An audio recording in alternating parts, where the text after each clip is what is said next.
ଆମ ରଥ କାଳିଆ ସାନ୍ଦ ଆସିବେ ନା ଏଇ ବାଟେ ହିନ୍ଦୀ ସଫେଇ କରୁଛୁ ଆଉ ଏ ଯୋଉ ବାବର ଲୁହ ମୁଁ ଜାଣି ନାହିଁ ତାର ଲୁହ ସେ ବହୁଛି କେମିତି ମୁଁ ଜାଣି ନାହିଁ ହେଲେ ମୁଁ କାଳିଆରେ ମୁଁ ଏମିତି ସବୁ ବର୍ଷ ତୋ ପାଖକୁ ମୁଁ ଆସୁଥାଏ ଆଉ କିଛି ମୁଁ ଚାହୁଁନି ତୋ କତରୁ ମୁଁ ସଫେଇ ବାଲା ମୁଁ କୌଣସି ଗ୍ରାମାଞ୍ଚଳର କିମ୍ବା ସହରାଞ୍ଚଳ ସଫେଇ ବାଲା ନୁହେଁ ମୁଁ ହେଉଛି ବଡ଼ଦାଣ୍ଡର ସଫେଇ ବାଲା ମୁଁ ଏଥିପାଇଁ କହୁଛି କାରଣ ସେ ଚିତ୍ର ଦେଖିବାକୁ ଚାହୁଁ ଇଏ ହେଉଛି ସେଇ ଭକ୍ତିର ଚିତ୍ର ଇଏ ହେଉଛି ସେଇ ଭାବର ଚିତ୍ର କାରଣ ମୋ ଠାକୁର ଭାବ ବିହାରୀ ଠାକୁର କାଳିଆ ସାଆନ୍ତ ଯେତେବେଳେ ରଥାରୂଢ଼ ହେବେ କ'ଣ ଶ୍ରୀକ୍ଷେତ୍ର ଧାମରେ ଶରଧା ବାଲି କ'ଣ ଅସନା ହେଇଥିବ ସେଥିପାଇଁ ଆପଣ ଦେଖନ୍ତୁ ପୁରୀ ମ୍ୟୁନିସିପାଲିଟି ତରଫରୁ ଏବଂ କିଛି ସ୍ୱେଚ୍ଛାସେବୀ ସଂଗଠନ ତରଫରୁ ଶରଧା ବାଲିରେ ସଫେଇ କାର୍ଯ୍ୟ ଚାଲିଛି ଇଏ ହେଉଛି ତାର ଦୃଶ୍ୟ ରହିଛି କେତେ ଭକ୍ତିରେ କେତେ ଶ୍ରଦ୍ଧାରେ ଟିକି ଟିକି କରି ସବୁ କିଛି କି ଗୋଟଉଛନ୍ତି ପୁରୀ ମ୍ୟୁନିସିପାଲିଟିରେ କାର୍ଯ୍ୟକର୍ତ୍ତା କର୍ମଚାରୀ ଆଉ କିଛି ସ୍ୱେଚ୍ଛାସେବୀ ଆପଣ ଦେଖିପାରୁଥିବେ ଗୋଟେ ପତ୍ର ବି ଶରଧା ବାଲିରେ ପଡ଼ୁନାହିଁ ଇଏ ହେଉଛି ଭକ୍ତିର ସଫା ସେଥିପାଇଁ ତ କହନ୍ତି କୌଣସି ଦରମା ଆବଶ୍ୟକତା ନଥାଏ କୌଣସି କାମର ପ୍ରେସର ନଥାଏ କିନ୍ତୁ ଦିନ ତମାମ କାମ କରିବୁ ଏଥିପାଇଁ କାମ କରିବୁ କାରଣ ଚତୁର୍ଦ୍ଧା ମୂର୍ତ୍ତି ଏହି ଶରଧା ବାଲିରେ ଚାଲି ଚାଲି ରଥାରୂଢ଼ ହେବେ କାଳେ ଅସନା ଥିବ କାଳେ ନାସନା ଥିବ କାଳେ ଠାକୁର ମନ ଉଣା କରିବେ ସେଥିପାଇଁ ସଫା କାର୍ଯ୍ୟ ଚାଲିଛି ମାଉସୀ ଏସବୁ କ'ଣ କରୁଛନ୍ତି ମୁଁ ସେବା କରୁଛି ସେବା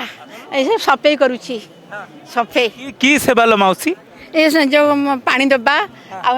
ଆମର ଷ୍ଟଲ୍ ପଡ଼ିଛି ଇଏ ସଫା କାର୍ଯ୍ୟ କରୁଛନ୍ତି ଇଏ ଏସବୁ ଅଳିଆ କାହିଁକି ସଫା କରୁଛନ୍ତି ଆମ ରଥ କାଳିଆ ସାନ୍ଦ ଆସିବେ ନା ଏଇ ବାଟେ ହିନ୍ଦୀ ସଫେଇ କରୁଛୁ ଆଉ ଆଜ୍ଞା କାଳିଆ ସାଆନ୍ତ ଆସିବେ ଆଚ୍ଛା କାଳିଆ ସାଆନ୍ତ ଆସିବେ କ'ଣ ଅସନା ହେଲେ ତାଙ୍କୁ କଷ୍ଟ ହବ ହଁ କଷ୍ଟ ହବ ସେଇଥିପାଇଁ ଆମେ ଟିକେ ପତ୍ର ପକେଇବାକୁ ଦଉନି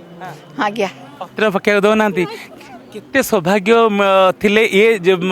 ମିଳେ ଆଉ ଜନ୍ମ ହବ କି ନାହିଁ ମୁଁ ଜାଣିନି ତାଙ୍କୁ ମିଳେ ରାଜାକୁ ମିଳିଛି ଆମକୁ ବି ସେଭଳିଆ ମିଳିଛି କାଳିଆ ଦେଇଛି ବୁଝିପାରିଲି କାଳିଆ ଦେଇଛି ସେ ସୌଭାଗ୍ୟ ଆମେ କିଏ ଗୋଟେ ପତ୍ର ବି ହଲୁନି ତା ବିନା ପତ୍ରଟି ବି ହଲିବନି ଆଉ କ'ଣ ତ ଆମର ହେଲାଣି ଆଜିକି ହେଲାଣି କେତେ ବର୍ଷ ଆମେ କରୁଛୁ କେତେ ବର୍ଷ ହେଲାଣି ମାଉସୀ ସଫା କରୁଛୁ ଏଠି କରୁଛି 35 ବର୍ଷ ହେଲା ସଫା କରୁଛି 35 ବର୍ଷ ହେଇଗଲା ଆଉ ଲୁହ କାହିଁକି ମାଉସୀ ମୁଁ ଜାଣିନି ବାବର ଲୁହ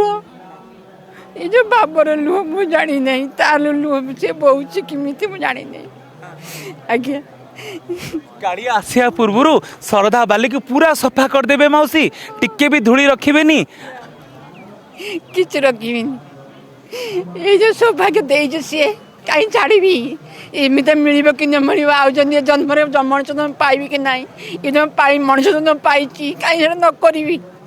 ଆଜ୍ଞା ସବୁ ଶିକ୍ଷା ଆନ୍ଦୋଳନ ମୁଁ କରୁଛି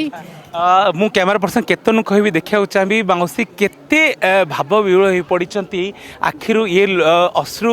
ଝରି ପଡ଼ୁଛି କାରଣ କାଳିଆ ସାଆନ୍ତ ଚାଲିବେ ଏଇ ଶରଧା ବାଲିରେ ମୁଁ ଦେଖିବାକୁ ଚାହିଁବି ଇଏ ହେଉଛି ସେଇ ବ୍ୟାଗ୍ ରହିଛି କେତେ ଅଳିଆ ସେ ଏଠାରେ ଗୋଟେଇ ସାରିଛନ୍ତି କାରଣ କାଳିଆ ସାଆନ୍ତ ଚାଲିବେ ପା ବଡ଼ ଠାକୁର ଚାଲିବେ ପା ବିଶ୍ୱ ବ୍ରହ୍ମାଣ୍ଡର ଠାକୁର ଚାଲିବେ ପା କେମିତି ଶରଧା ବାଲିକୁ ଅସନା ଛାଡ଼ିଦେବେ ସେ କାଳେ କାଳିଆ ସାଆନ୍ତଙ୍କ ମନ ଉଣା ହେବନି ସିଏ ଥାଉ ଥାଉ 35 ବର୍ଷ ହେଲାଣି ମାଉସୀ ସଫା କରୁଛନ୍ତି 35 ବର୍ଷ ହେଇଗଲା ଜୀବନ ଥିବା ଯାଏଁ ସଫା କରିବି ଜୀବନ ଥିଲା ପର୍ଯ୍ୟନ୍ତ ନିଶ୍ୱାସ ଚାଲୁଥିଲା ପର୍ଯ୍ୟନ୍ତ ମୁଁ ଆସିବି ସେ ଶକ୍ତି ଦେଇଛି କାଳିଆ ଯେତେବେଳେ କାଳିଆ ସାଆନ୍ତ ଆସିବେ ଶରଧା ବାଲା ଚାଲିବେ କ'ଣ ମାଗନ୍ତି ମାଉସୀ କ'ଣ ମାଗିବେ କିଛି ମାଗେନି କାଲି ମୁଁ ତ ଟିକେ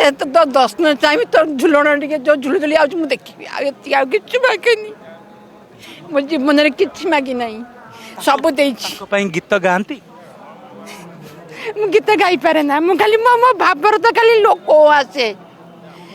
କ'ଣ କୁହ ଆସିଲ ମାଉସୀ ମୁଁ କାଳିଆରେ ମୁଁ ଏମିତି ସବୁ ବର୍ଷ ତୋ ପାଖକୁ ମୁଁ ଆସୁଥାଏ ଆଉ କିଛି ମୁଁ ଚାହୁଁନି ତୋ କତରୁ